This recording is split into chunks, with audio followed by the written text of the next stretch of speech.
जय झूलेलाल। मुंहिंजो नालो आहे साची चंदन लालवानी। मां श्री चैतन्य में पढ़ंदी आहियां।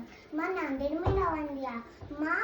मां हिकिड़ी हुई बानी ॻाईंदसि। हिकिड़ी हुई बानी